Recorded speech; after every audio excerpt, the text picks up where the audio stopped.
What if I told you that some of the biggest things you learned in school about American history were never true? Think back to those history classes, the neat timelines, the heroic stories, the clear good guys and bad guys. But what if behind those polished lessons, there were details left out, facts softened, and whole truths ignored? The story of America we were taught often sounds simple: explorers discovering new lands, brave founders fighting for freedom, and a nation built on liberty and justice.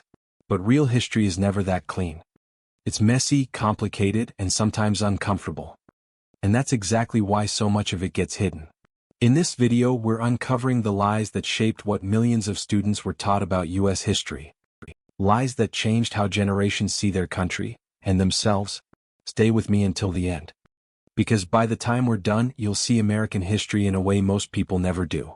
Have you ever wondered who decides what gets printed in school textbooks? It's not just teachers or historians. It's committees, publishers, and sometimes politicians, people who choose what parts of the past to highlight and what parts to hide. The truth is, history isn't just about what happened. It's about how it's told. And that version can change everything. In every country, stories about the past shape national pride. They build a sense of belonging. So, when America tells its story, it often focuses on courage, discovery, when freedom. But to keep that story shining, uncomfortable facts get pushed aside. The cruelty, the injustice, the mistakes, they get reduced to a single line. Or skipped entirely. Because no one wants their heroes to look flawed. Take this in for a second. Most history books are written to protect feelings, not to reveal truth. They make sure young students feel proud, not conflicted. And while that sounds harmless, it creates a dangerous illusion. We end up memorizing legends instead of learning lessons. History gets twisted because every generation wants to see itself as the good guy. It's easier to teach about victory than about guilt. It's easier to say, we were always right, than to admit, we made terrible choices. But ignoring the dark parts doesn't make them disappear. It just makes them harder to understand when they resurface. The point isn't to blame or to shame. It's to understand. Real history helps us see how power works, how people fight for justice, and how truth often struggles to survive. Because when you know the real story, you see that progress was never simple, it was earned. And that's where it all begins, with questioning the version of history we were told to believe. We were all told the same story: Christopher Columbus discovered America in 1492. It sounds heroic, a brave sailor setting off into the unknown, crossing the ocean, and finding a new world. But let's pause for a second. How can you discover a land where millions of people were already living? Long before Columbus arrived, thriving civilizations covered the Americas. The Aztec Empire, the Maya, the Inca. And hundreds of native nations had cities, governments, art, science, and trade networks. To them, it wasn't a new world. It was home. Yet, in our textbooks, they often appear as background characters in their own land, nameless, voiceless, almost invisible. So why was Columbus called a discoverer? Because the story was never really written for the people who were here first. It was written for those who came later, for the colonizers, for the Europeans who wanted to celebrate exploration, not invasion. The word discovery made conquest sound like adventure. It turned violence into progress. The truth is, Columbus didn't find a new world. He found new people to exploit. His voyages opened the door to centuries of colonization, enslavement, and disease that wiped out entire communities. Yet, for generations, students were taught to admire him, statues were built, holidays declared, and his name became a symbol of courage. But courage means nothing without honesty. Recognizing what really happened doesn't erase history, it makes it complete. When we tell the story of Columbus truthfully, we honor the people who were here long before 1492. We remember that discovery, in this case, meant destruction for others. And that's just the beginning. Because if the story of Columbus was rewritten to sound noble, what else in American history was shaped to protect the myth? We're taught to see the founding fathers as heroes, wise men who built a nation on freedom, equality, and justice. Their words are quoted like sacred texts. All men are created equal. But here's the truth most textbooks whisper. Many of these same men who wrote about liberty owned other human beings. That contradiction is one of the biggest lies wrapped in patriotism. In school, it's often brushed aside with gentle phrases like, "It was a different time." But think about that. These were men fighting for their own freedom while denying it to others. They knew what oppression felt like under the British crown, yet they became the oppressors in their own land. George Washington, Thomas Jefferson, James Madison, brilliant minds, yes, but also slaveholders. Jefferson wrote about the rights of man while enslaving hundreds of people. He even wrote that slavery was wrong, yet he never freed most of the people he held captive. That's not hypocrisy hidden in the past, that's the foundation of a nation built on contradictions. And schools rarely dig deeper. Instead, they teach simplified heroism, that America was born perfect and pure. But real history tells us something more powerful, that freedom in America has always been a fight, not a gift. The ideals of liberty and equality weren't fully realized in 1776. They were promises that others would have to struggle to make real. The Founding Fathers built the stage. But they didn't finish the story. Every generation since has had to push those ideals closer to truth. Understanding that doesn't weaken the story of America, it strengthens it. Because loving your country isn't about pretending it's flawless. It's about having the courage to face the flaws and make it better. You've probably heard this one before. The Civil War wasn't about slavery, it was about states' rights. It's one of the most repeated lines in American history discussions. But let's be honest, states' rights to do what? When you dig into the documents, speeches, and letters from that time, the answer is crystal clear. It was about the right to own enslaved people.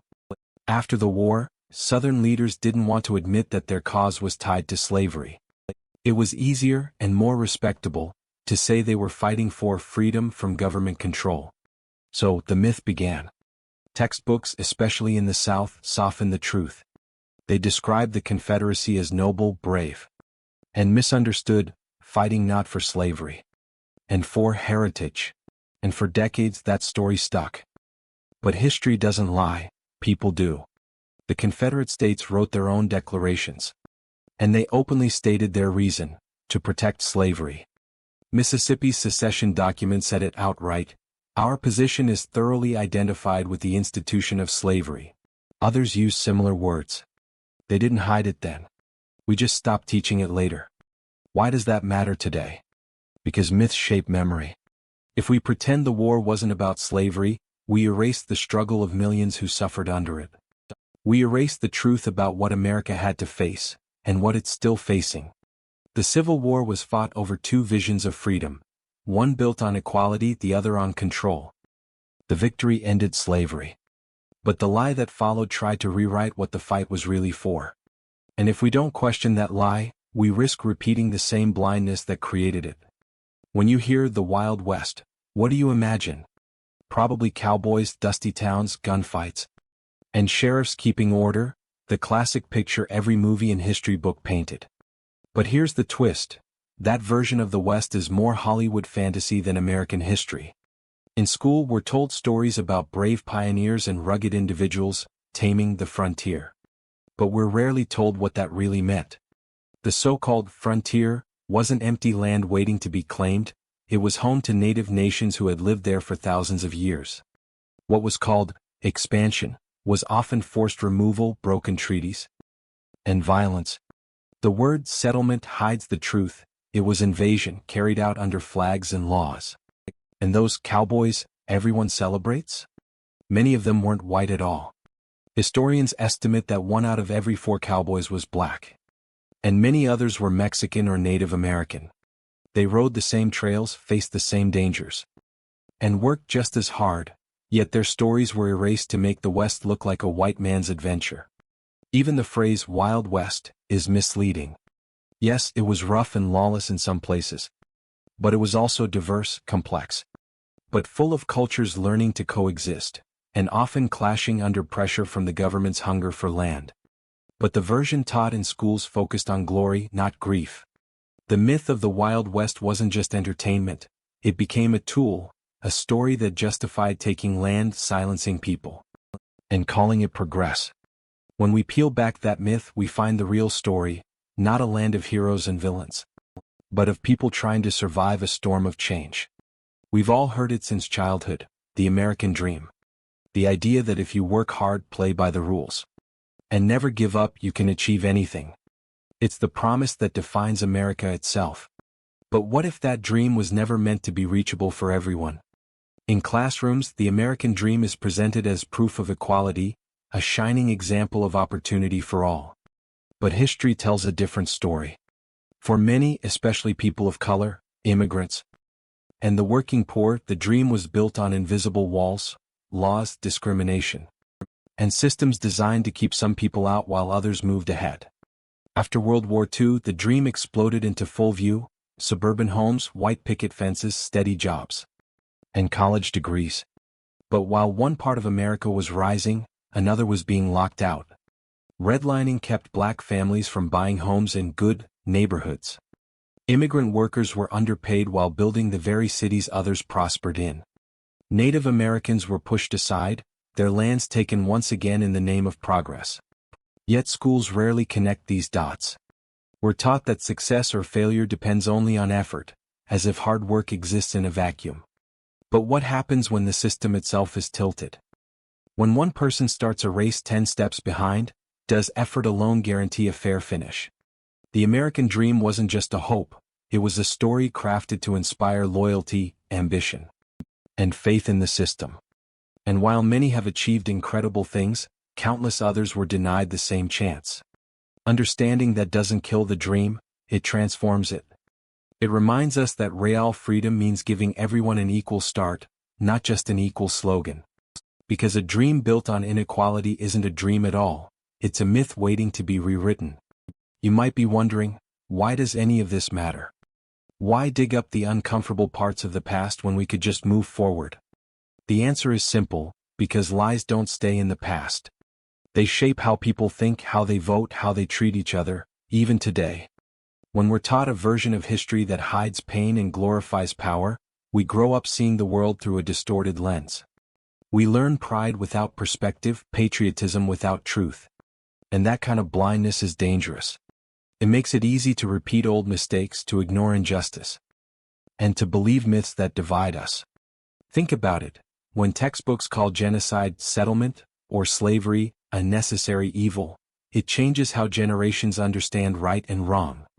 It teaches kids to see cruelty as progress and silence as peace.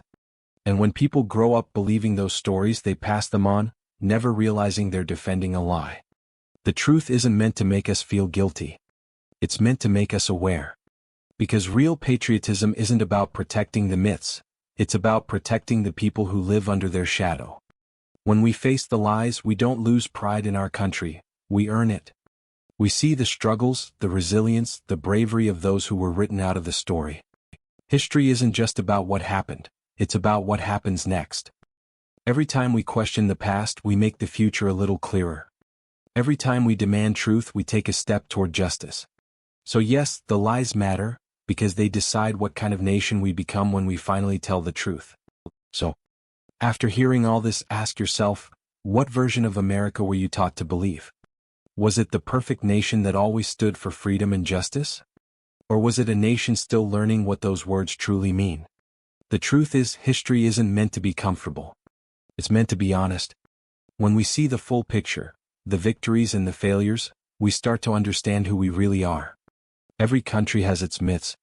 But what makes a nation strong isn't how well it hides its flaws, it's how bravely it confronts them. We can't change what happened. But we can change what we believe about it. We can stop pretending that uncovering the truth is unpatriotic.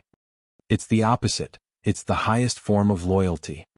Because only when we see the truth can we fix what's broken and honor those who paid the price for the progress we celebrate. So the next time you hear someone say, "That's just how history was," ask, whose history are they talking about? The story written in textbooks? Or the one lived by millions of people whose voices were silenced? History isn't about shame, it's about truth. It's about seeing clearly, not comfortably. Because when you know the truth, you don't lose faith in your country, you finally understand it. And that's the real reward for questioning the lies you were taught, a deeper, truer love for the idea of America, not the myth, but the people, the struggle, but the ongoing story that still has many chapters left to be written.